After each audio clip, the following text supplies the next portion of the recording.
Bine v-am găsit, dragii mei din Zodia Săgetător, oriunde v-ați afla. Bine ați venit tuturor pe canalul meu, Tarot Flor de Loto. Numele meu este Nina, pentru cei care nu mă cunosc. Și ca de obicei mă bucur să vă am alături la fiecare lectură, atât pe dragii mei abonați, cum de asemenea și pe cei care poate sunteți pentru prima oară aici pe canal. Azi voi face o lectură atemporală, fără limită de timp.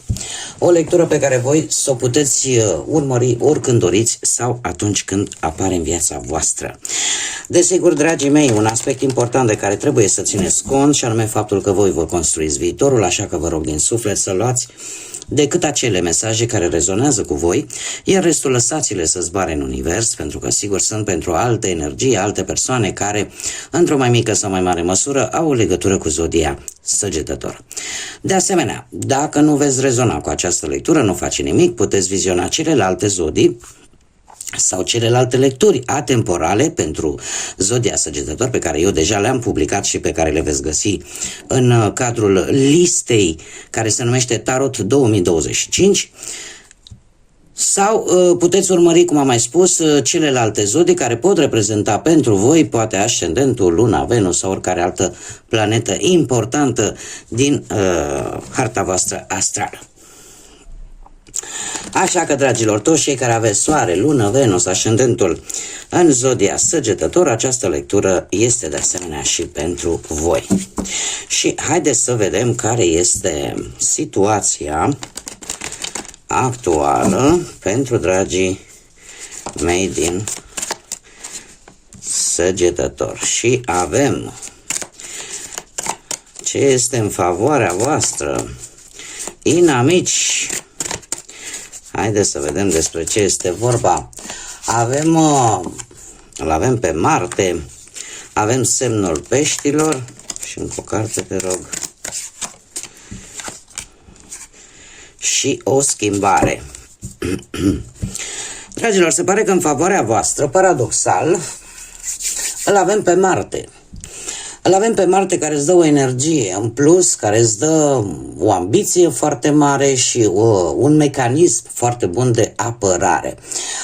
Instinctul vostru de supraviețuire este mult mai accentuat și, de asemenea, și voința de a reuși. Cred că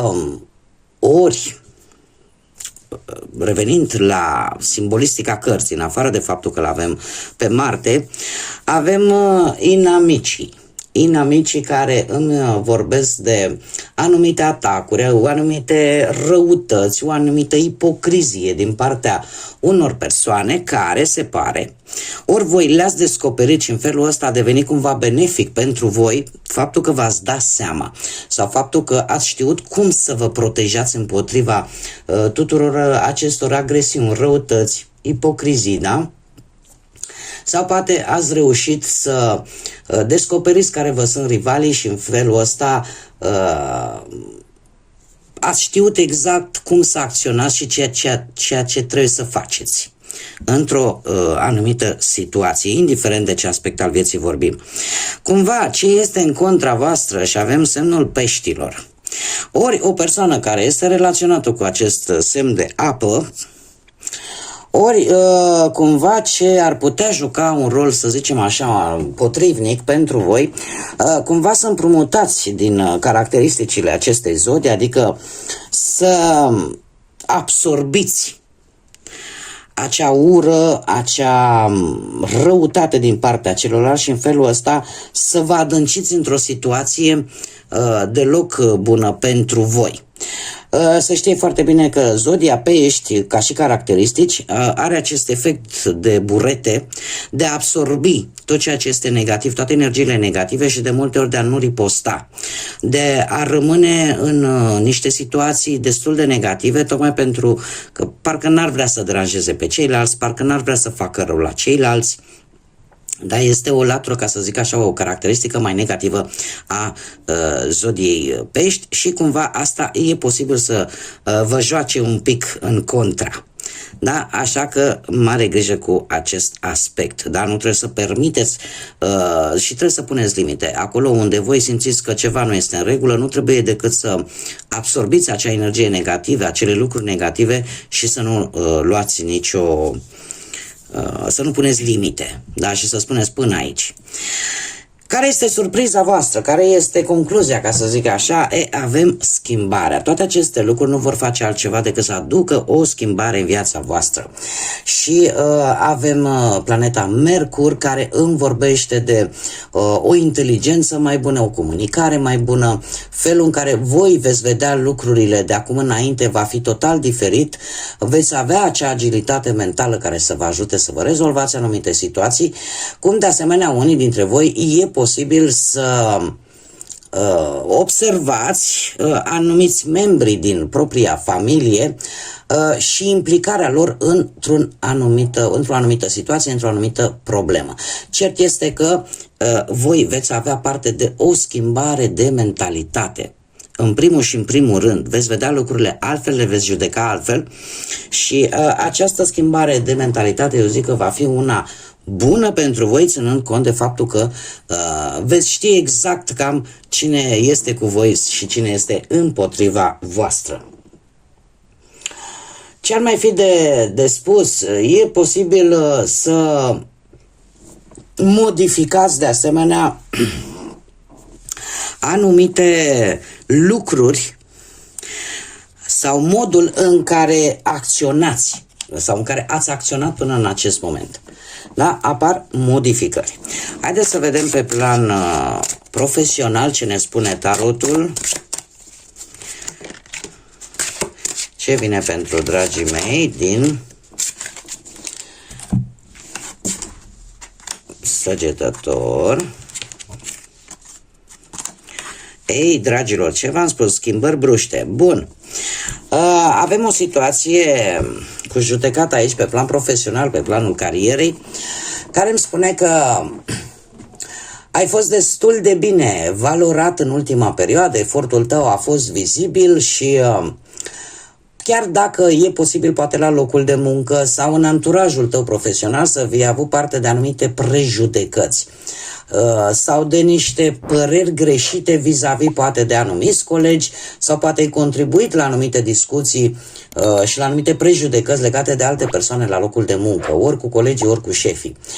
Lucrul ăsta e posibil să fie alterat un pic conviețuirea la locul de muncă, așa că poate ar fi cazul să fii ponderat și să încerci cumva să fii imparțială. De asemenea, această carte îmi spune că e posibil să fie apărut într-un trecut nu foarte îndepărtat o șansă pozitivă relaționată cu un job. În prezent avem roata destinului sau roata norocului, care îmi vorbește de niște schimbări bruște pe care unii dintre voi posibil chiar să le fi simțit. Niște schimbări care, din câte văd eu aici, vor aduce niște acțiuni foarte rapide la nivel de muncă. De ce? Pentru că avem optul ăsta de bâte care îmi vorbește de direcția în care voi veți merge, care este una destul de bună.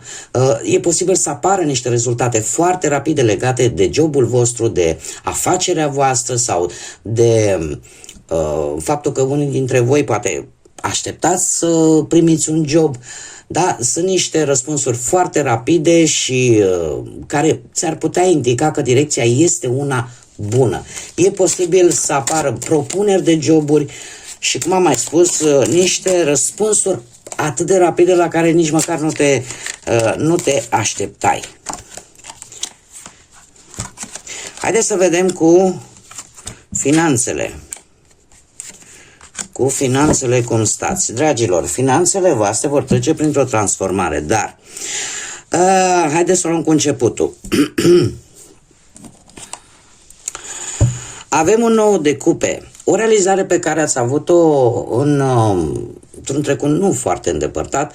Acest nou de cupe îmi spune că ori ai putut să-ți extinzi propria afacere, ori poate ai obținut acea avansare, ori poate ai obținut acel post.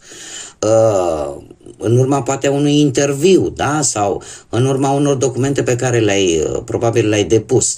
Cert este că ai avut un răspuns destul de pozitiv și cumva ceva la care tu așteptai de multă vreme cumva s-a împlinit. În prezent, totuși, avem un 3 de spade. Există aici o situație care nu prea îți convine. Și eu aș spune că pe planul ăsta financiar, chiar dacă în trecut posibil să se îndepărteze așa un pic problemele tale financiare, printr-o reușită, cum am mai spus, destul de bună, da, ai avut un răspuns destul de bun. Unii poate chiar au reușit aici, într-un trecut, să-și recupereze niște bănuți. Da, e posibil și acest lucru. Sau pur și simplu ați avut voi un câștig așa mai neașteptat. Totuși, în prezent, unii dintre voi e posibil să traversați, ca să zic așa, totuși, anumite lipsuri. Dar anumite lipsuri care cumva vă încăpățânați să le rezolvați singuri. Și parcă împinși oarecum de un pic de orgoliu, de mândrie, așa parcă nu vreți să cereți ajutorul celorlalți. Totuși trebuie să vă spun că într-un viitor apropiat avem arcanul major moartea, care, nu știu dacă semnul Scorpionului vă spune ceva, dar care vine cu o transformare. Transformare în ce sens? Aș spune că e posibil să aveți parte de o surpriză care să vă scoată cumva din această stare de, cum să zic eu, de neputință mai mult. De ce? Pentru că trei ăsta de spate îmi vorbește de o deznădejde, de o decepție.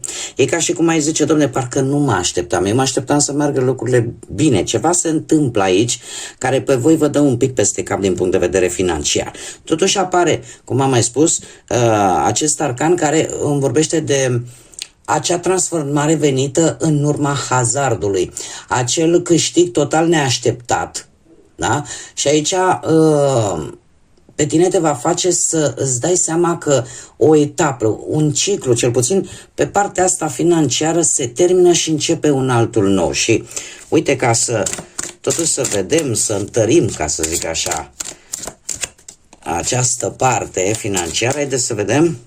Da, dragii mei dragi, deci se întâmplă ceva într-un viitor apropiat care va schimba situația la 180 de grade. Nu știu dacă voi într-un final veți cere poate sprijinul unei persoane care să aibă legătură cu Zodia Scorpion sau nu, sau pur și simplu hazardul va juca un rol important și vă va ajuta pe voi să avansați, să încheiați în sfârșit acea etapă din viața voastră, acel capitol în care poate ați avut lipsuri sau în care v-ați chinuit foarte mult ca să obțineți o anumită cantitate de bani. De ce? Pentru că avem soarele care îmi spune că vine cu realizare, vine cu lucruri bune, cu lucruri pozitive, în care optimismul și speranța sunt în creștere, da? Și mai ales pe partea asta financiară, aș zice că banii vor veni într-o manieră destul de rapidă și într-un viitor nu foarte îndepărtat. Da? Cumva, parcă ce părea imposibil, acum devine posibil. Haideți să vedem cu dragostea cum stați și începem cu cei care sunteți deja într-o relație și să vedem ce vine pentru voi, dragilor. Și avem un 8 de monede, un rege de bâte și un 7 de bâte. Dragilor, cei care sunteți într-o relație, trebuie să vă spun că într-un trecut nu foarte îndepărtat, acest 8 de monede îmi spune că ați avut o perioadă în care munca v-a mâncat tot timpul și parcă nu ați avut așa, a influențat un pic negativ relația posibil, dar ați reușit cumva să găsiți un echilibru, da? Pentru voi a fost ceva benefic pe plan profesional și de aici cumva ați neglijat, ca să zicem așa, sau relația nu a fost pusă chiar pe primul plan. Totuși, nu știu dacă aveți legătură cu zodiile de foc, la fel ca și voi, Berbec, Leu, Săgetător, da? De ce? Pentru că avem acest rege de bâte care îmi spune că în general, în acest moment, încercați să faceți lucruri împreună, o perioadă destul de stabilă și destul de liniștită, iar dacă unii dintre voi, totuși, situația voastră pentru unii dintre voi a fost un pic mai negativă, se pare că încercați cumva să lucrați amândoi la această relație, pentru a salva această relație. Într-un viitor nu foarte îndepărtat avem un 7 de bâte.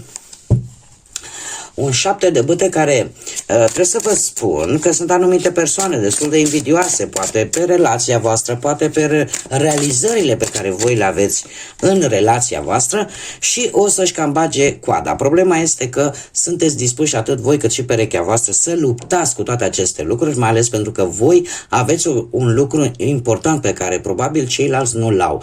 Aveți o bază solidă, sunteți pe cum să spun eu, pe o poziție dominantă, pe o poziție de putere, ca și relație și cumva veți face față cu brio la toate încercările astea subtile sau mai pe față și e posibil să fie o persoană la distanță de voi, care să vă încerce să aducă așa niște mici complicații în relația voastră și cumva să fie nevoie de o mică luptă, da? Voi și restul lumii, pentru a vă apăra relația.